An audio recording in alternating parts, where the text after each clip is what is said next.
Hey, it's your favorite slightly hood therapist. And if you can tell by the title, I woke up this morning and I chose violence. Kidding. No, I didn't. I did wake up this morning with quite a few things on my mind. The things that are on my mind this morning came from so many conversations from last week. So let's get into it, okay? There are so many couples that are coming into therapy, and I'm like excited about it, right? I love to see people just wanting to do better as individuals, and I love love. So I love to see couples, partners to come together to try to make things work, to try to make things better. Um, More often than not, infidelity is something that comes up in couples counseling.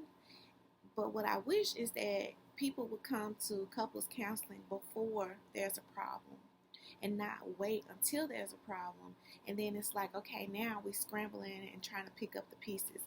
But that's neither here nor there. Let's talk about what we came here to talk about, and that is cheating. I think that people don't understand when you've been cheated on. I don't think people understand like what that really feels like, what that entails. And a person that gets cheated on and decides to stay in a relationship, I don't think they realize the load that they're about to pick up, the load that they're trying to carry because they have decided that they want to stay in this relationship. So let's talk about that. When you are in a partnership, when you're in a relationship with somebody and you have given them your complete trust, right? You are the most vulnerable with this person. You're being faithful. You think that, this person is everything. And then you find out that they're not worth the pedestal that you put them on, because that essentially is what has happened. We place people on a pedestal, and then we're stunned when they kick us in the head because they fell off of that pedestal. And that's not to say that you are wrong for, wanting to see somebody in this wonderful light, for wanting to see somebody in all of their greatness, for putting your trust in somebody. I'm not telling you that you're wrong for that, but it happens. And so here's what happens to the person that gets cheated on, all right?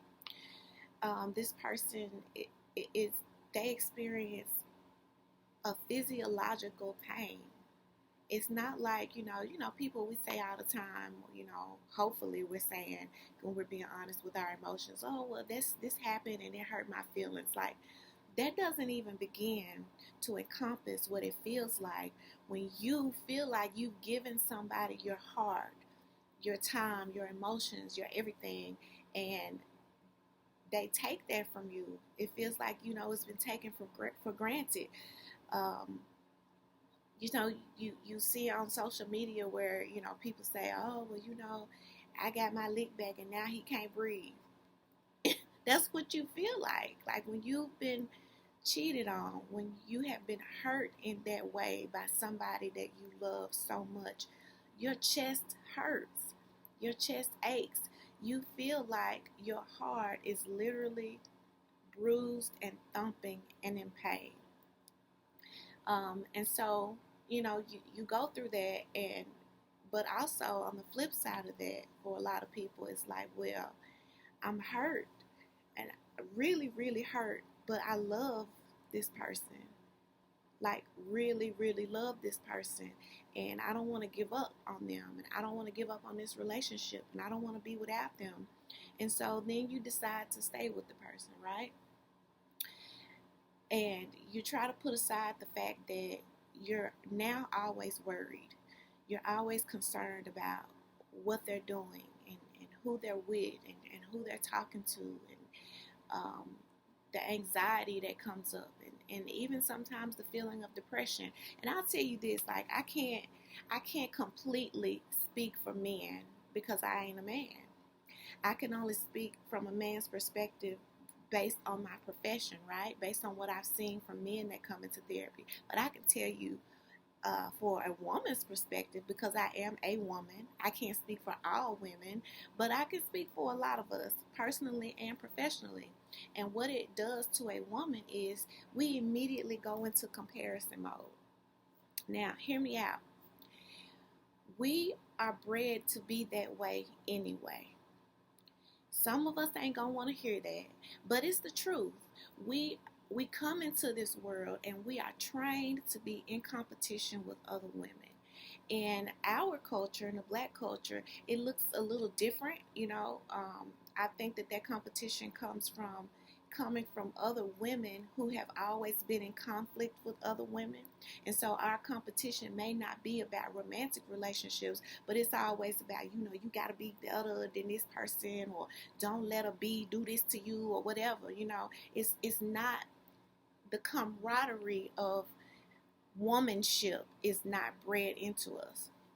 And what I noticed in other cultures is that it's still competition is still bred from a womb out, but their competition is about relationships. The other cultures train their girls to be prepared to be married. And in order to be married, in order to be chosen, because women are chosen by men, right? Then you have to be in competition with other women. And so you get cheated on, and immediately you go into comparison mode. You start thinking like, okay, well, what does she have that I don't have? And it starts with the aesthetics, right? You look at the other woman and you look at yourself, and this is BS too. This statement that women will make sometimes and say, well, if he was going to cheat, at least he could have cheated with somebody who looked better than me. That's just the anger talking. It's just the anger talking. Because no matter what she looks like, you still are hurt. You still are going to be messed up about it. If she doesn't look better than you, then it's going to be some other type of comparison. And if she does look better than you, then there's still the comparison of, you ask yourself, well, and might even ask your partner, like, yeah, okay, you cheated. You felt like you had to do this, but you threw everything away, everything that we had to do that with somebody. So skip forward to the fact that you stay in a relationship because you love the person, right? And you think, well, I ain't gonna let this person take my man, or I just don't want to be without them. The equivalent of staying in a relationship after you've been cheated on and you don't do any real healing for yourself behind it is the equivalent of having an open wound, a large, gaping, open wound. And you have to cover it up sometimes, right? Because you don't want to be out in the world and have germs get into it and make it get infected, and then you lose your wrist, your hand, and your arm. But there are times when you have to take that cover off because you got to let oxygen in it. You got to let it heal. But either way, whether it's covered or whether it's open, because it's a large gaping wound, it can be triggered, right? It can be hit by something. Too much air can pass by it. Even when you get in the bathtub or the shower and it's time to clean, the cleansing process is painful.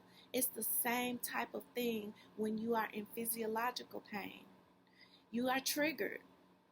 Every time this person says something that reminds you of the time that you found out that they were cheating, you're triggered. God forbid if the person that you were cheated on with is somebody that you know and you have to be in contact with, you're constantly triggered. If your partner's behavior even mimics what it looked like when you thought that they were cheating or when you found out that they were cheating, you're triggered. So, you're going around with this open physiological wound and you're not doing any healing behind it, and you're staying in a relationship, and then every time you're triggered, you grab your partner's face and you wash their face in it. You're not helping. Now, I'm not saying that your partner who cheated on you doesn't deserve to have to face some type of consequence for it, but you can't go the rest of the relationship, the rest of your lives, punishing the person for what they did if you decided to stay in the relationship. You can't do that. It doesn't work that way. You are only pushing this person further away, and I'm not excusing their behavior, but we all have needs, emotional and physical needs. And when we don't get our needs met in a relationship, sometimes people step outside of their relationship. That's the perspective of the one being cheated on. Y'all might have to come back for the perspective of the cheater.